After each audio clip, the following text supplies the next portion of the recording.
Good morning, everyone. Thank you for joining us today. We're really excited about today's webinar, and we're happy to introduce Wheresight as a company that we are working with right now, and they're going to also be presenting for us at Discover New England's Summit just in a month and a half. I can't believe it. And they're going to talk to us about digital maturity in tourism businesses. And I think digital maturity is something that we all need to be really thoughtful and I need to be more educated on, I'll tell you that much. But so we're happy that Wheresight's able to work with us today. The session, like all of our other webinars, will be recorded and it will be posted on our website, hopefully by end of today. So you can watch it at your convenience as well, or go back to anything you may have missed or anything that was confusing. So hopefully we can make sure everything is just what we want. This also can be found under the Education and Events tab on our website. It's called Past Recordings or Past Trainings page and then Recordings at discovernewengland.org. And I'd like to now introduce Michelle Coda. I know Michelle is a familiar face to all of us as at this moment, and she's been doing such a tremendous job leading the organization as we continue to grow and change. So with that, Michelle, if you'd like to say a few words. Thank you, Carrie. Good morning, everybody. And thanks for hopping on. This is such a very timely and fastly evolving topic for our industry and for the world, honestly. And I gotta say, just to put it in perspective again, everything is changing so fast with how consumers find information, how information and travel sites are populated, how journalism works. We've heard from a recent webinar with our UK team that spoke about how a lot of media outlets are shifting towards using digital assets and AI and skimming in those resources as opposed to traditional journalism. I mean, even how consumers expect to research, how customer service is managed, how internal operating efficiencies are improved. There's just so much that's evolving using digital assets and tools. And we want New England collectively to be at the forefront of this so that consumers can find us the way that they are looking and the way they want to. And also so that the New England experience meets those travelers' evolving expectations. There's a lot to it. And this means adopting digital tools and processes. So, like I said, literally websites are being adapted for skimming now and not with the consumer's eyes as the objective. It's for building websites for being skimmed, which is totally different. And consumers are expecting that experience and to have that actual individualized attention as opposed to feeling like a mass market. And again, we don't want to be left behind. So our speakers today, they're from a very fast growing global company with offices in several countries, specializing in strategic digital strategizing for tourism businesses and organizations. And you may recall, not that long ago, we recently held a very informative webinar with Tiki, which has a very powerful AI platform for creating chat boxes and for populating content in over 200 partner sites. So that's a very important tool that I know a lot, it's been vastly expanding throughout our industry. This company, speaking with us today, looks at the entire end-to-end systems and processes of an organization from the internal operations, communications, marketing, staffing, customer service, reporting, you name it, and they develop those roadmaps for improving holistically. So they know it very, very intimately about how business adoption and digital assets work together.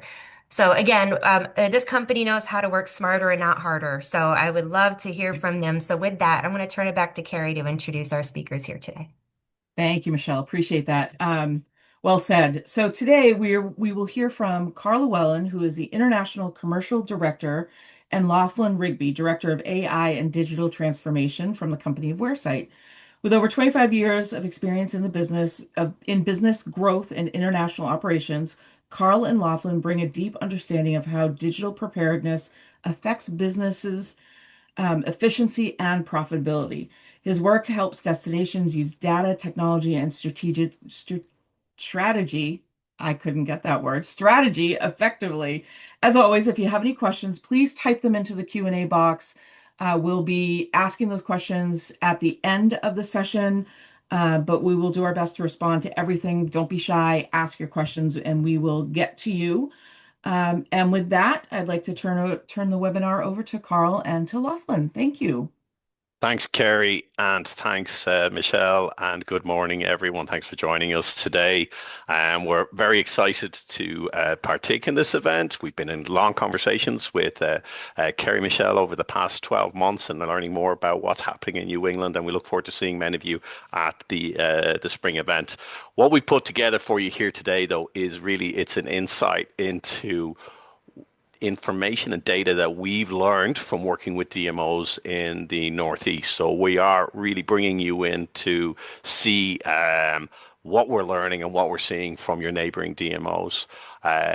So we're not pitching software to you today. We're not saying, hey, this software, we're giving you the data and we're giving you an idea of what's coming out.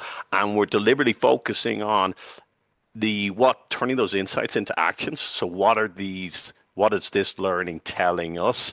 And, we've looked hard at this in terms of preparing for this call about how can we give you ideas of things that you can work on immediately after the call. Nothing that we're saying to you is dependent on, oh, I have to get Wheresight to deliver that. This is actionable insights for DMOs of all sizes and capabilities.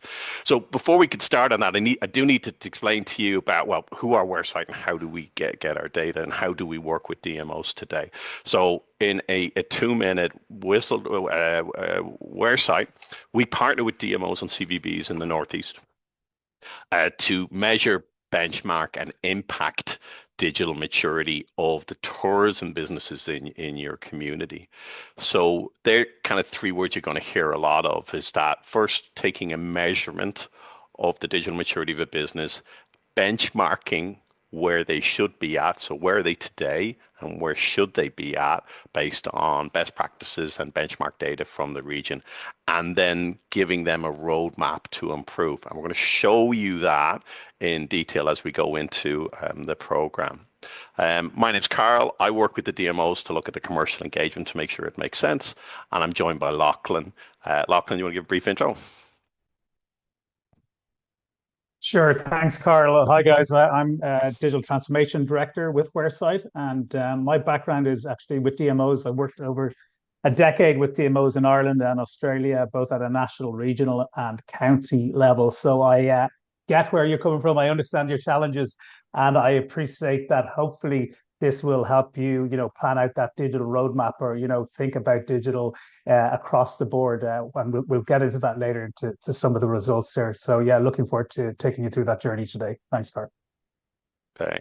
So let's calibrate first on what do we mean by digital maturity. It's not an expression that we came up with. It's a term which you may not be using regularly today, but if you just think about it like an umbrella term, a catch-all for every business of every size into their digital touch points for their tools, their data, their technology, their skills, to optimize the visitor experience and the conversion rate of those businesses. So when you look at a business, you're saying, well, are they still using a paper diary to take bookings? Is the online booking experience different to the walk-in booking experience? Are the stocks digitized? What's the website visibility and accuracy in terms of what's on the book? So all these things and the skills of the staff and the skills of the leadership and judging them separately because generally they are separate in the night. So all of these relate to the digital maturity of the business. And quite frankly, and we all know this and more so than ever in the last 12 months, why this matters is because when I'm driving through any of the areas in New England, if I'm over for the World Cup or any of the 9 games which are in Boston and state, I'm saying, what am I going to do during the week? And I'm saying, hey, why don't we check out Vermont or why don't we check out Maine? And I'm on my phone and I'm going, hey, give me 10 things to do in that area. If the business can't be found in the first place, if it doesn't look good by international standards when I find it, if it's a Facebook page designed by my cousin, and if I can't book the experience, the cycle ride, the historical trip, the visit to the festival, the event, the hotel, the restaurant, if I can't book any of these activities, well, then I'm just not doing it. And that's the reality of today's tourists. And as Michelle was saying earlier on, with the advent of ChatGPT, I'm now speaking this into my phone rather than searching it. So how prepared I am for my content to be searchable, and Lachlan will touch very much on this in terms of our findings of businesses in the Northeast area. The challenge that we recognize for DMOs like you is that when you're looking at measuring the businesses in your area, the attractions, experiences, hospitality, events, sports, the golf courses, it's a lot of boats of different sizes, and it feels like raising the tide. And you're getting different levels of reporting, different skills, siloed data, expectation management. So we get this is hard. It is the challenge we've taken on. What we're going to show you today is we've taken measurements across businesses, across these 5 key pillars and in 18 different indices. Now, we're not going to drop into each of these indices today as part of this report. We're going to bounce into 3 or 4 of them, where we saw a collective learning, which we thought would be useful to you today. But we have allowed time on the call that if there was one particular area you said, hey, can you show us what we learned on that? Then we'll have time to drop into them. And Lachlan will show you how they are represented in the product. So you know how we work and how we get the data. Is that the first thing we did with businesses is that in our program for us to do our activity is that we complete an assessment with them, and that assessment takes them about 20-30 minutes, and then we apply our IP to it, and then we apply what we're able to scrape in that business online, and that gives us our measurement of where they are today. We then get a diagnostic of where they should be at based on best practice, and then we give them a roadmap to get there. So that's how we encourage the businesses to participate in the program today. And we've measured over 800 businesses, operators to date in our 4-year history. So across those different territories. Okay, so that's who we are, how we work. What you're going to see now is a live platform. So we're logging in live. None of it's canned or cut. The data is dynamic and changing. We're showing you an aggregated view. So we're not dropping in and say, hey, let's show you Delaware or let's show you Cooperstown because that's their data. But we've aggregated the data so that it's a combined view of the different DMOs. If we're working with you and you're one DMO, then you'll have your data piece, which you will also have access to what is a combined view. The insights and data outputs are aggregation. The observations suggestions we make are common to all with varied emphasis. So what we mean by that is that we're showing you trends that we saw where you will relate to or not. But what we've seen is, look, these were common to every DMO that we measured, some more so than others. I hope that makes sense. We'll focus, as I said, on 4 or 5. There are 18. If we time, we'll dive into more.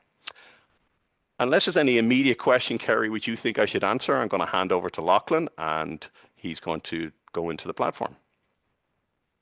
I think that you can go right over to Lachlan at this moment. Great. Okay. Thank you. Okay. Thanks, Karl. I'm going to just share my screen. So just let's check if you can all see it, and then I'll click on in. So hopefully it'll load up there now. Okay, if we're good to go, then I'll start. Now, as Karl said, this is live data from our platform. So, sorry, one sec. Can you see that okay now? Yeah, got it now again. Yeah. Okay.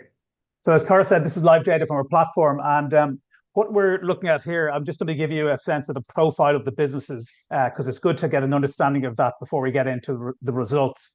So we're looking at here, we'll start with staff size of the businesses. In general, they're 50% are 1 to 5 employees. So they're small operators and festivals across the northeast of the United States. And 50% have 1 to 5 employees. Some of them are slightly larger, and then some have 50 plus, just 3 or 4% have 50 plus. What we also look at is annual visitor numbers and annual visitor volume. And we ask that as well in our assessment. So we get an idea of the sort of turnover in terms of footfall, either you're getting into the attractions on a yearly basis or into festivals, because they're the 2 segments we have at the moment and that we're looking at. We're onboarding accommodation very shortly as well. But you're looking at, in general, I like to split this out because we can split out by attractions. And in attractions, you can see about 20% are very small, but then you've got a cohort of 20% that are about 10,000 to 25,000 visitors a year. And then if I click on festivals, you'll see the profile is about 40% or around 5,000 visitors to their festivals, and another 30% are beyond 5,000, so up to 100,000. So you've got a mix of boutique festivals and larger festivals as well. Some county fairs are in there as well.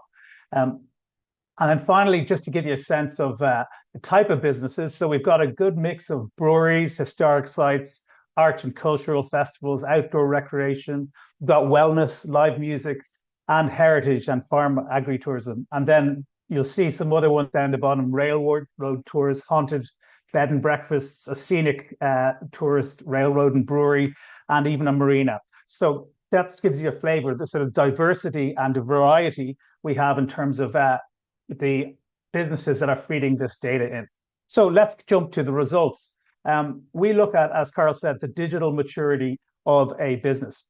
And then we roll that up and look at the digital maturity of your region, your DMO region. And this is compiled. What we're looking at here is actually the rolled up version of 5 regions and DMOs. So this is giving us our sort of global benchmark, if you like. And we're at 3%. So 53% is the overall score. And that is made up of 18 different indices across the board that you'll see in the spidergram on the right-hand side. And it goes everything from booking experience to accessibility online, managing bookings, time and resources, AI adoption, CRM usage, web technology, web analytics. So we have about across the board, we have a whole range of measures that feed up into that 53%. And in fact, they themselves, those indices make up 5 pillars, as we call it, across the digital maturity framework. You can see them here. I won't go into all the detail of these, but just so you have an understanding of what's building up into this, we have leadership and governance. We look at strategy, leadership, goal setting, and digital investment.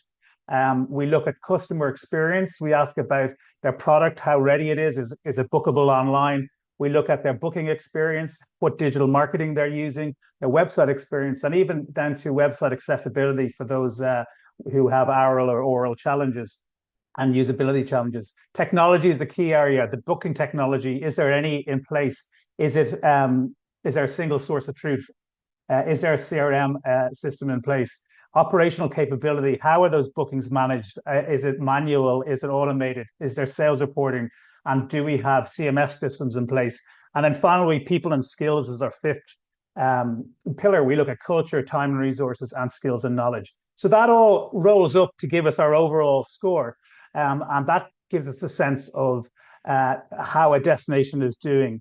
Now, Karl will mention at the end, and I'll just show you, I'll just explain to you as well, that there are individual roadmaps here for every single business. And that's on a whole other section of the platform where we map out an individual timeline for a business.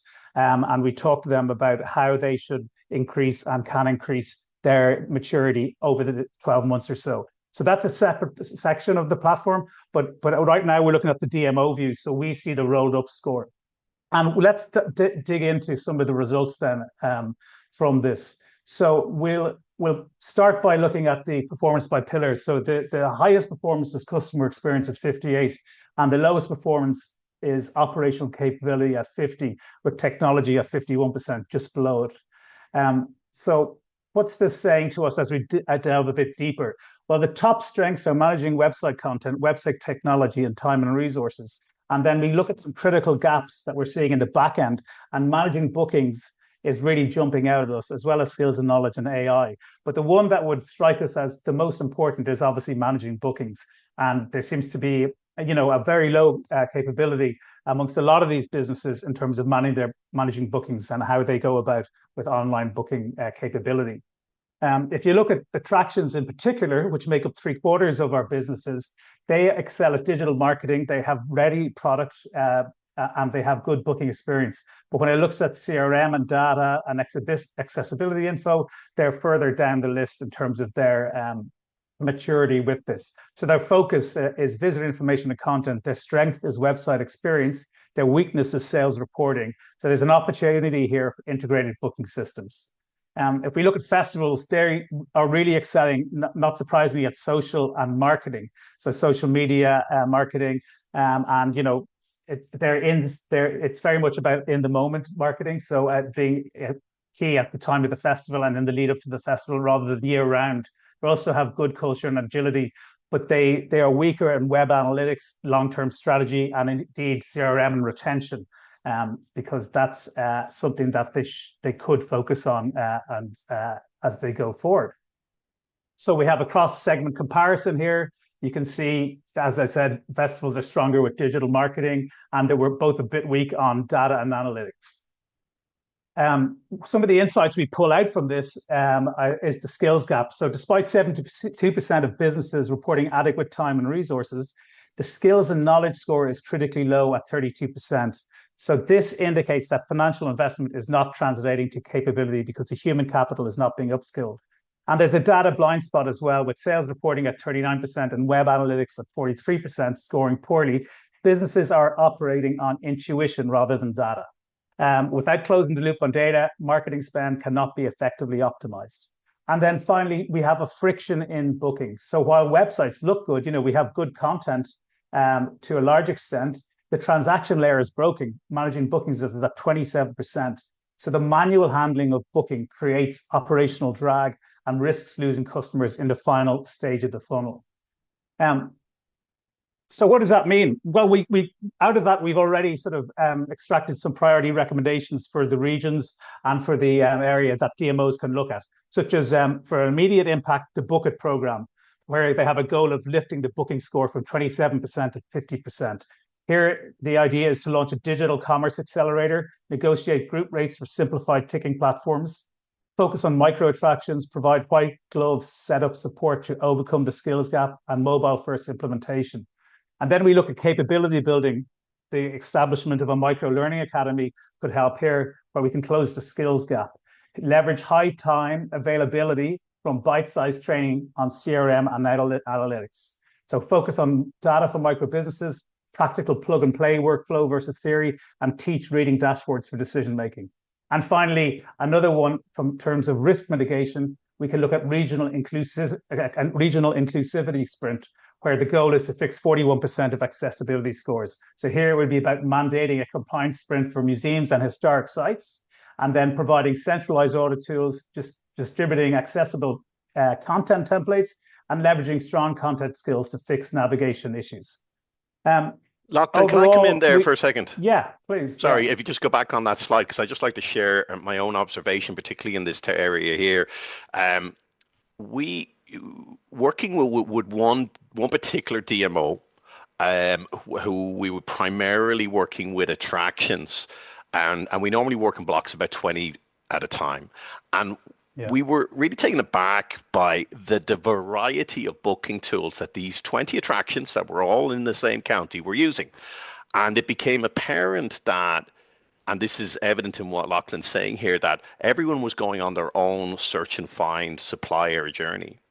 And we felt, and this is what Lachlan is pointing out, and I'm just giving the background of what we were saying in discussions with the DMO leader there, that there was a real opportunity for the DMO to put together a kind of, as you're saying, a Book It program, a micro learning academy, just a toolkit of a booking tool. Like only 27% of business that we surveyed in the Northeast have a booking tool, a distributable booking tool.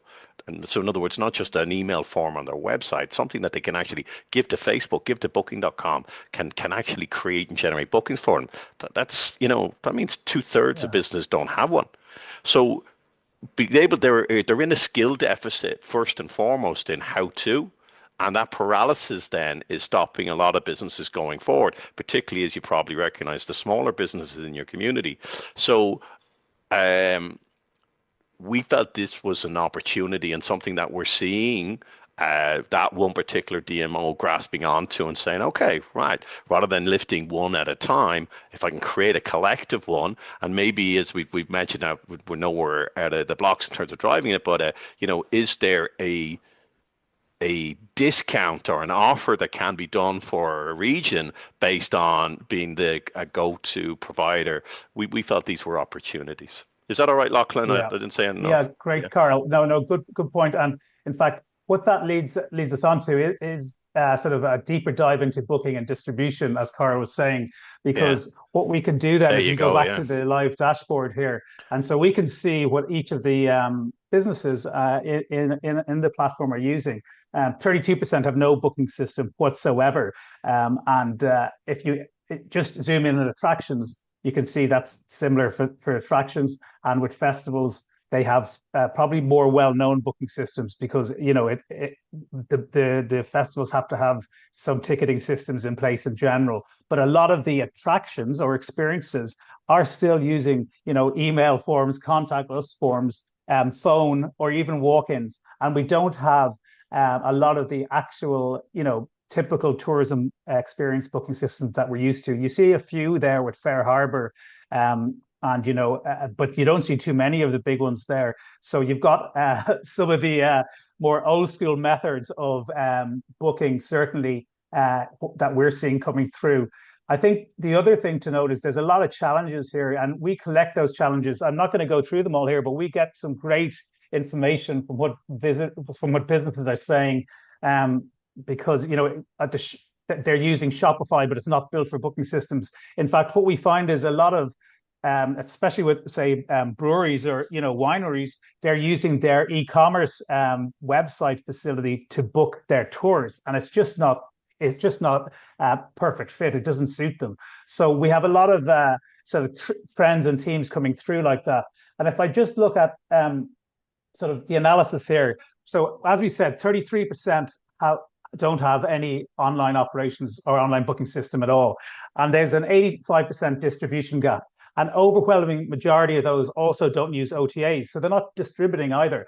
There's no surprise if they don't have a booking system online, they can't distribute online. But even those ones who do have an online booking system aren't using OTAs. So there's a huge gap there in terms of distribution. And the other headline from booking that we see is that lack of knowledge is the leading barrier to adoption for attractions. And festivals is slightly different. They cite no perceived benefits. But they're the sort of headlines coming through in that. So you see very much a digital versus a manual system here. And we've looked at those, and we sort of highlight a couple of them there, but none of the traditional, the best fit tourism booking systems are actually there.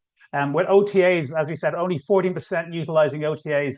Some have an interest in it, and it's just that they don't know. There's a lack of knowledge. So in Expedia, Viator, and a few more in Get Your Guide and StubHub for the festivals. But the top barriers to tech adoption, as I mentioned, that it's lack of knowledge, no perceived benefits, and no resources. But what booking channels are used? On the right-hand side, you can see website is just ahead of walk-ins, but walk-ins is still quite popular, and then phone and email right behind that as well. So still a lot of the traditional channels as well. We split it out there by festivals, and then we can look at a cross segment. But if you look at festivals, walk-ins are actually more popular than attractions. And maybe there's no surprise there, but because people are paying at the door and walking up to the festival. But you've still got a lot of the old school sort of methods of online booking. And we saw this not just in America, but in Europe and in Ireland. And this is where this program can really help, because there's not a huge capital investment obviously required to get a business up and running on a booking system. They're paying a small commission instead rather than paying something up front. So it's a real opportunity with little capital investment to get your product up online and out there. And it's great for a DMO to get those operators and get their businesses to be bookable online, as Karl has said on a number of occasions. Like, we look at different recommendations, and because we don't have too much time today, I'm not going to go into too many of these, but just a few to take out from the booking side of things. You can do a tech stack audit, execute a comprehensive audit to identify prevalent ticketing systems, select 2 to 3 preferred platforms with open APIs, that's important, and then encourage operator migration to these systems to facilitate future data sharing. You can also look at connectivity readiness, upskill the industry, launch a training curriculum focused on bookability and API management, move beyond basic web presence to live inventory management, and workshops on optimizing listings for experience-based OTAs could be something that DMOs could focus on as well. And finally, there's another idea around a pilot project using proof of concept, getting 2 complementary DMOs for a pilot bundling initiative, create joint digital ticketing pairing at a major attraction with a festival, and test the financial reconciliation and technical workflows coming from that. I won't go into too much on booking it because we've got a few more slides to go through, but we also look at other things. So let's look at leadership and where people's heads are in the businesses. The majority of the businesses that have taken part in this assessment do not set digital goals at the moment. So 50% nearly do not set digital goals in their business. and only 22% actually have KPIs around digital activity and digital investment. So you have a huge amount of businesses that just aren't thinking KPIs, aren't thinking, and if you're not setting KPIs and you're not investing, then you've got a lack of prioritization around digital. So 38% have no budget. We ask about budget, and 32% have initial investment. But once again, there's a huge amount that aren't committing to investing in this as well. And then we also ask about leadership buy-in to get a sense of this. And we can see that, the majority, there's one team member buying in, but that's not surprising because they're small businesses generally in the profile here. And there's not as many big ones here. But this gives us a sense of the priorities of the cohort within the DMOs as well. In terms of skills and capability, we asked about that. And you can see that there's a real lack of skills around working with resellers, the third one down here. No one really has done that yet. The majority of them don't have any knowledge around that.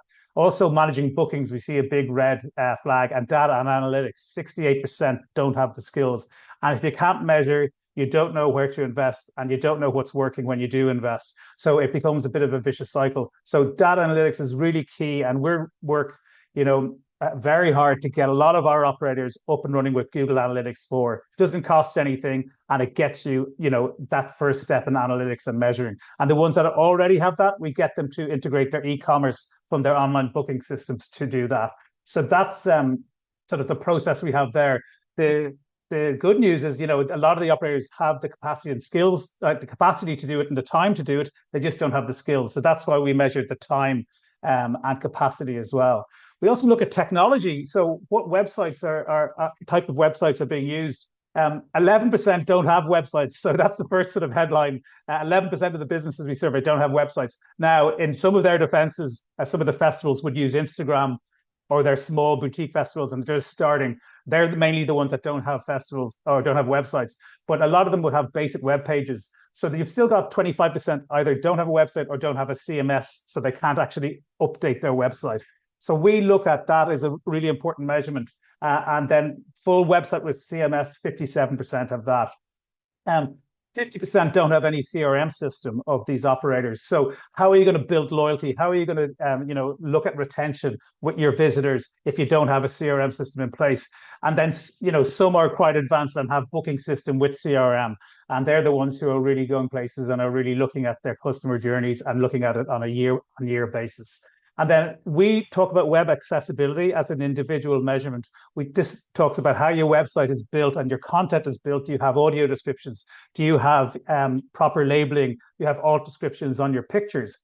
The reason we talk about this, do you have markup schema, is obviously firstly for people who have accessibility needs for work, like if they're blind or if they have oral disabilities. It helps them, or they have screen readers, it helps them navigate a website. But we also recognize that as you increase your website accessibility, you are also increasing improving your website for AI agents and AI LLMs and AI platforms in general. So the better your accessibility, the better you are for AI agents and platforms. So that's it's a positive if you're taking some action on web accessibility. So that's another key metric there. And we asked about satisfaction as well. I think just to skip through to the final two sort of areas, digital marketing is a really key area. We look at that and we sort of get to see a sense of what they're spending their money on. Organic reliance is a big area. The majority of businesses, 100%, are using social media, organic social media. And 70% are using email marketing. But when we get into it, we see that only 46% look at SEO or consider SEO, and then an even smaller amount, 32%, use paid social ads. And then only 1 in 5 or 21% use paid search, PPC. So huge opportunity here to increase your presence, increase your footprint, increase your awareness with PPC or paid social. And to run workshops around this as well. As we've said before, festivals are better at digital marketing, multi-channel use than attractions. And we can see that as we look into it. But very few at this stage are investing any money really into their campaigns. And very few are using agencies either. And then in terms of OTAs, regional partners, and other resellers, there is a willingness to explore that, especially amongst attractions. Attractions 80% want to explore OTAs and regional partners and resellers, but they just don't have the knowledge of where to start. So that's a big sign for a DMO and for us to point towards education and workshops as well. When we look at festivals, they're a little bit more averse to working with resellers. We also look at different spend profiles as well, and festivals generally spend a bit higher there as well. Now, I'm going to come on to one of the most eagerly anticipated areas when we do these presentations is AI.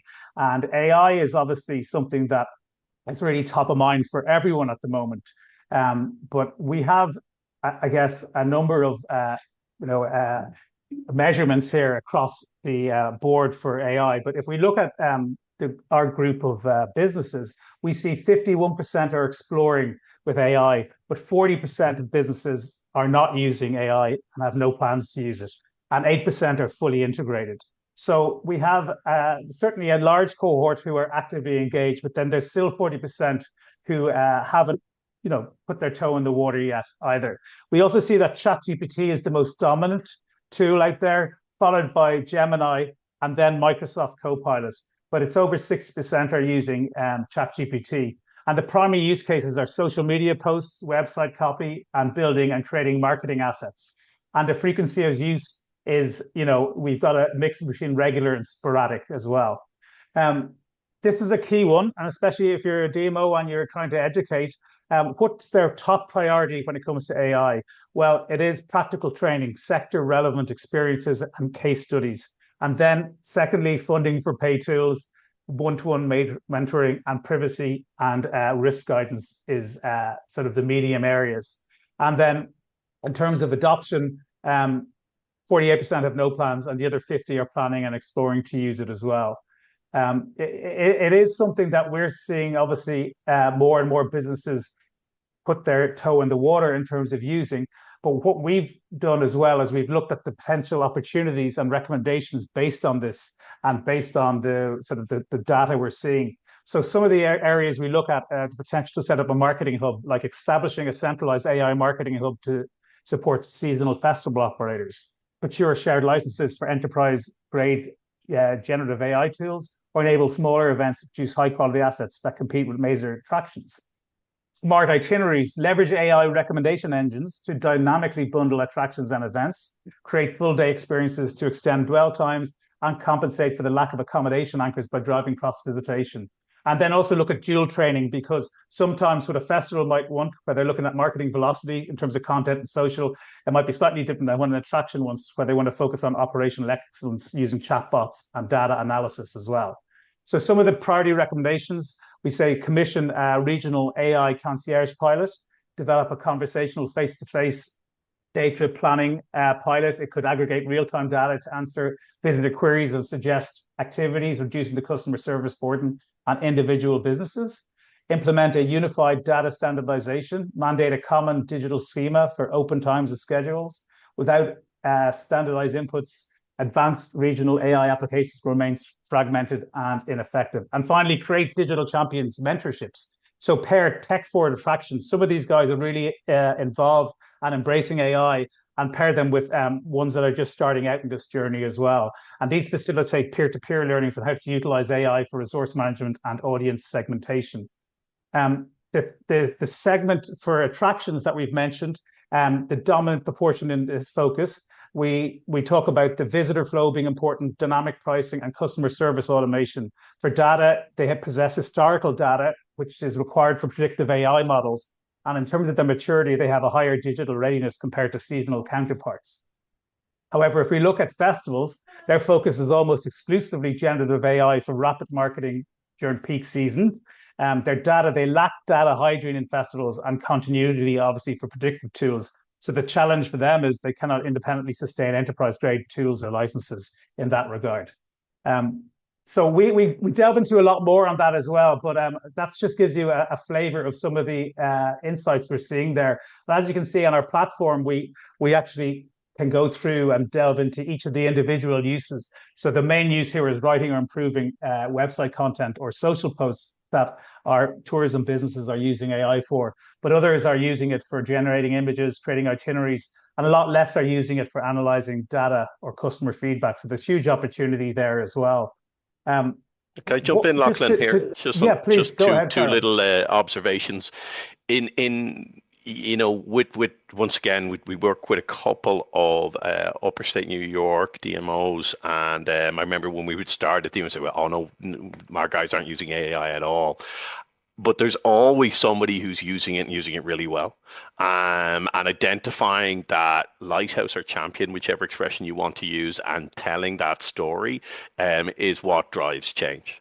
AI, we all know, is there, and it's great if we can get businesses to start using it a little bit and doing it in bite-sized areas. So what we trying to do is identify the area that's easy for them to do. So posting regularly, writing their posts, tidying up their imagery, putting new content in. But that's certainly a lift. And one thing which Lachlan went through there was the accessibility of the website.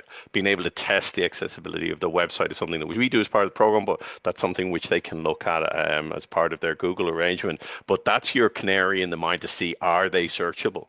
That'll tell you a lot about their searchable content in terms of coming up on chat queries. And that's not something that any business can leave behind and say, I'll get around to that, because we're all traveling different. And we gave that example at the start of it, of the decision call.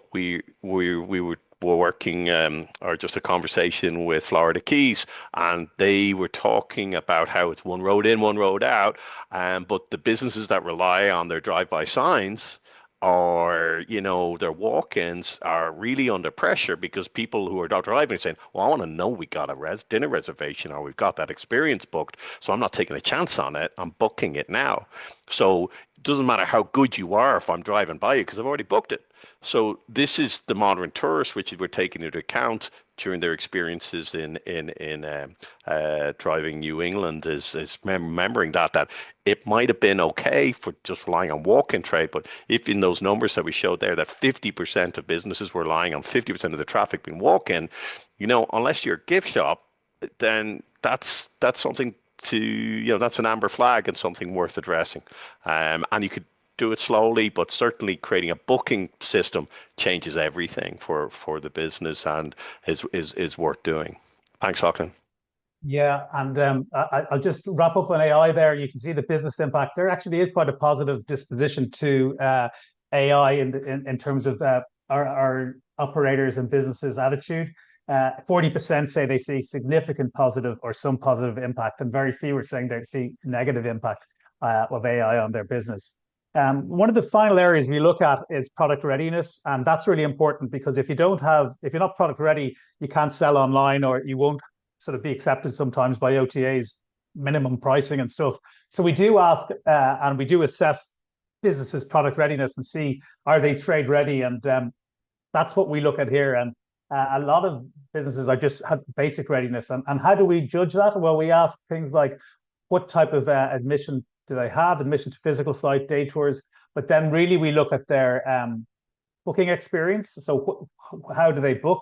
And then most importantly is we look at the different categories of trade readiness. So are they open to individuals and small groups? Are they open 3 months per year? Can you reserve it in advance? Last minute booking over time. So the most popular one is yes to individuals. But as you go down here, like 100% refund, the more they score on this, the better it is for their product, and the more popular it will be online. But also, as we tell them, that it's not one size fits all for a booking system.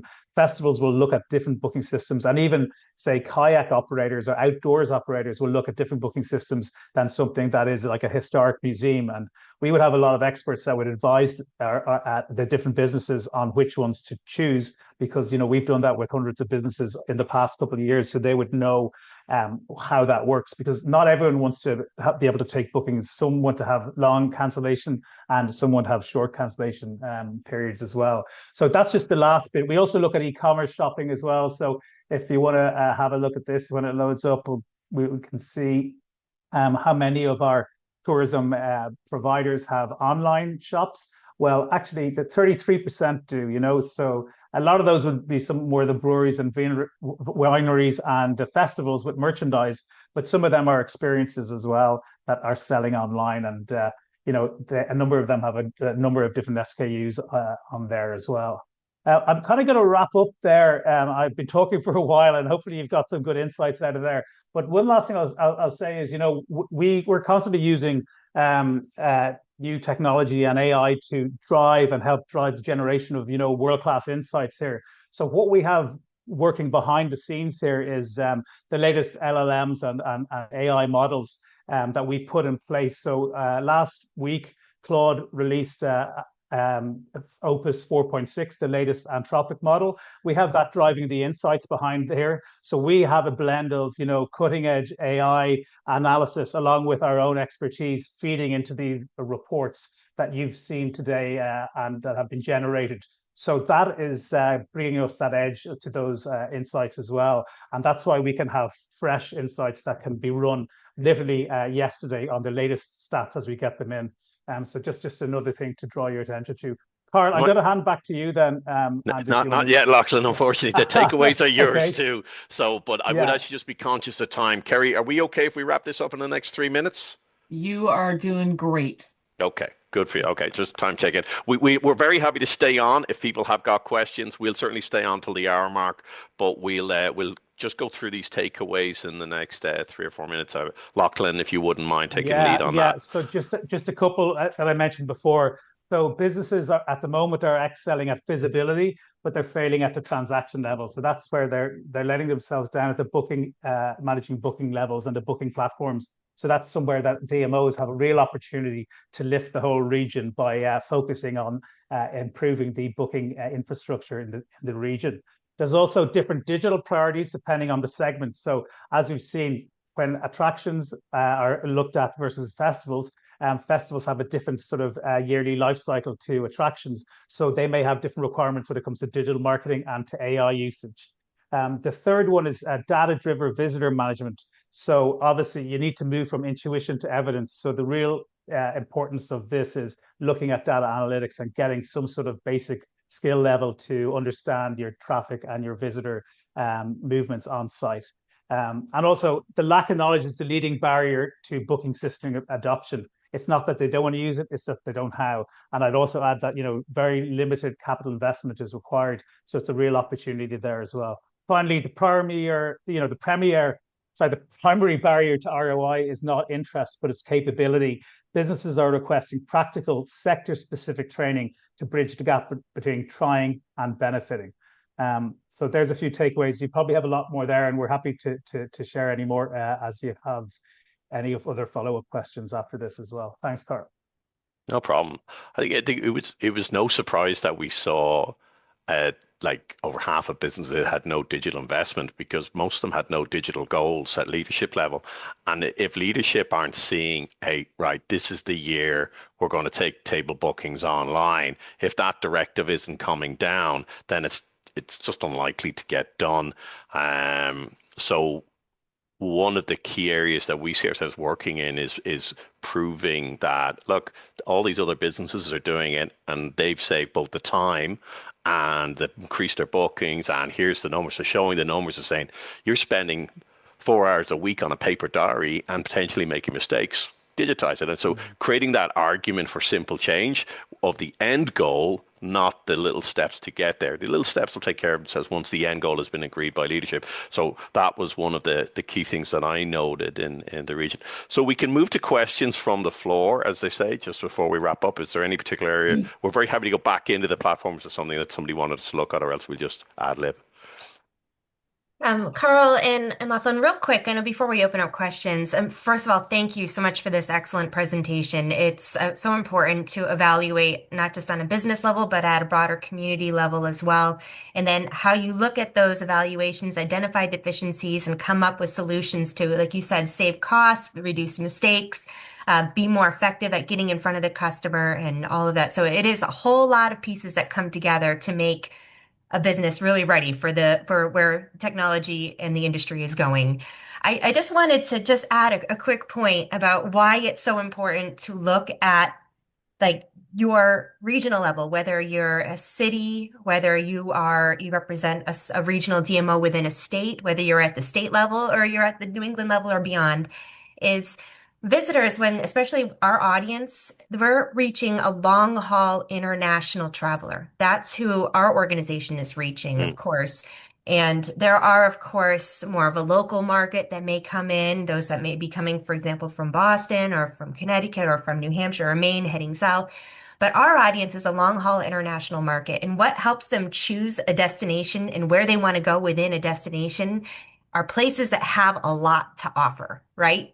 And if mm, we don't have our businesses that we are such a dense with attractions and experiences and cultural immersive activities here. But if they can't find it, it doesn't look like there's a Yeah. lot to offer, right? So in the places that they're looking. So we want to make sure that we are so rich in these experiences that these experiences can be found and it's not frustrating to book and close that process. And then, Yeah. so that is from a regional level, there's a lot of benefit to having just your industry partners to collectively be better. So, mm. yeah, So we're making that yeah, point, and I yeah. think if you articulate that, Mhm. a tourist they're not going to stay in the hotel for the bed linen, or at least Yeah. 0.5% is. Majority are saying we're staying there, but we're doing all these things. So it's the power of the attractions that will drive the hotel night. It's the Yeah. power of the experiences.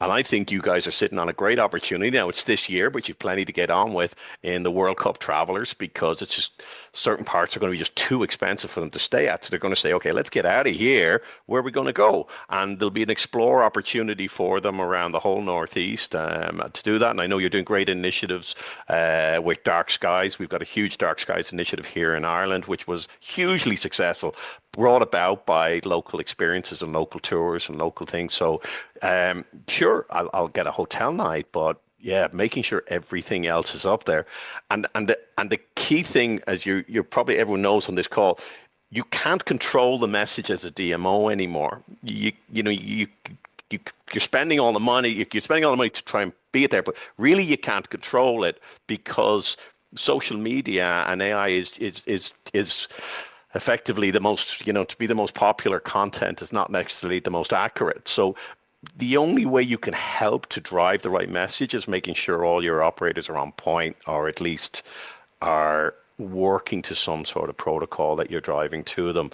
And the more active they are and digitally mature, the better for everyone. So true.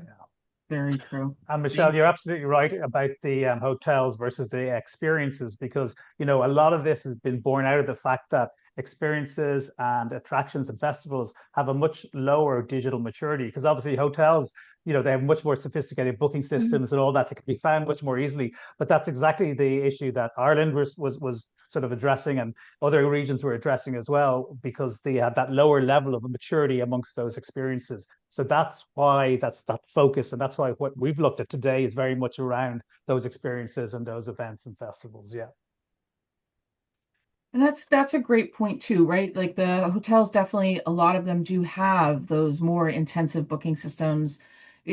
Certainly some of the properties we have here are small and aren't quite there yet. But if sure. you look at attractions and some of the other opportunities around, a lot of them are small, couple of people, ownership, whatever it may be. If we had to give them a suggestion for here are one or two things that you must do to start being ready for this digital maturity, what would that be? Well, I think you've got to. I think in general, from my perspective, it's booking is your online booking. Online booking platform is the biggest win you can make with this with the least investment in many ways, bar your time. I should say that. But that for me is, and then I'm going to be biased here and say AI is definitely going to boost your activity and automation, and your efficiencies as well. But in terms of a commercial benefit, it's you're selecting a good online booking platform. because that leads to your distribution and expanding your distribution on the OTAs as well. Because once you have that, then you have the next. So it really is probably the number one focus I'd have. I don't know, Carl, if you have No, anything else. I think, Kerry, look, digital maturity is a journey, not a destination. Every little step you take on the way is making you more mature as a DMO and the different operators in there. And as challenges vary, and they do vary, and every DMO is going through ones right now. The more digitally mature your operators are, the easier it is to face these challenges because you've got a collective language and a collective understanding of what can be done. So, don't try and eat the elephant all at once. Take a bite, one bite at a time, pick an attainable goal. All the recommendations we gave on this podcast, I think all of them don't require any financial investment by the DMO. They invite the resource and time and allocation to it, but we didn't say buy this software or buy this to do it. I mean, but we'd love you to buy Wheresight and we'd make it super cool for you, but we'd make it better. But certainly the recommendations we gave you today, if you believe in them, you can implement them tomorrow without seeking budget. So it's get started. Don't postpone. Fantastic. We did actually so I'm going to connect you with these folks afterwards, Karl and Laughlin, but it's one of our partners that we've worked with for a number of years is inquiring about costs of the service. So I'll connect you guys afterwards because I don't, Thanks. forgive me, but I don't think it's an easy one answer, right? Like there's steps to this. It's not just, hey, we're going to charge this amount of money to use Wheresight, right? Like It's a there's a cost per process. operator service. So it is actually, we would like to say it's a cost per operator service starts at $500 per year per operator. So if I can do that, Michelle, and we'll not get, Hmm? it's just, No, go ahead. well, just, It was yeah, asked, so that's yeah, good. that's Yes. it. Yeah, yeah. Blocks of But I will 20 certainly. operators in that piece. Yeah. Thank you. Perfect. Okay. I'll certainly make that connection after Thanks, this. Kerry. So absolutely. Yeah. Well, I love when they're asking the questions, right? Like, Yeah. it's great information. It's a lot of information, right? There's so A many lot. pieces to this. And it's funny, one of the things that I've tried to do every now and again is I ask AI to audit what I'm doing on the website, like my components, audit this, tell me where I'm right, tell me where I'm wrong. Are there broken links on our website? And for me, that's just kind of an easy way to kind of stay on top of some of the pieces because I can't go through and look at every single thing myself, nor can Michelle. I mean, we're a team Mm. of two and a half, right? Like it's just not reasonable. And so I know I don't use it well enough, but that's one of the ways that I do it to try and stay Yeah, on top of some minor things, right? Yeah. Um, And yeah, Kerry, Go ahead, please. what we're trying to give you is if we were able to share back with you, hey, here's another way that another DMO is working with AI that's really a clever tool or a clever way. So it's that share knowledge. It's creating that. That's where I said the measurement and benchmark is great. And look, we're here for the long haul. Is that we're working across New England at the more northern states. We're at your conference in spring. We're doing a small project with Vermont at the moment. Yeah, and look, we're here to share and help you all. So please reach out if there's anything else we can do for you. Perfect. Thank you. And we are excited to see Karl here in the spring at Summit and for the next education component around this. So thank you. No problem. And as we're reaching the end of the training, I want to say thank you again, Karl and Lachlan. Thank you so very much for being sure. here and going through all that amazing data. It's been so super informative and given a lot to think about, quite honestly. And thank you for everyone who tuned in and expressed your interest in this. We are all working so hard to serve those international visitors and attract them to our businesses. So just a couple of quick reminders. March 17th at 9 a.m., I'll be hosting my now annual How to Summit, Summit Like a Pro. So if you've been coming to Summit for years but want a refresher, if you've never come to Summit, if you have questions to ask, this is going to be a great opportunity. It is all about the suppliers and really kind of what's important for you. And obviously receptives and anyone's welcome on it, but it's really going to talk about how to do this and best practices. Reminder, if you are signed up for Summit, but you have not booked your hotel room yet, please make sure you do so. We are just about a month away from the end of that rooming block, and I hate to try and fit people in at the last minute. So if you have the opportunity, you can go on and do that. You can find it on the Summit pages website, on our website, excuse me, hotel and travel page. At the end of this, you'll receive a quick little survey asking about today's training, but then also letting me know if there's things that you would like us to do future webinars on. It's what helps me form the plan moving forward through the year. So please, if you have ideas, take a moment and fill that out for me. And then lastly, as always, the training will be available later today on our website under the past trainings tab on the education section. So with that, thank you, Karl. Thank you, Lachlan. Thank you, Michelle. And we look forward to seeing everybody on the next presentation. I hope everyone has a wonderful day. Thanks, Thanks Carrie. very much. Thanks.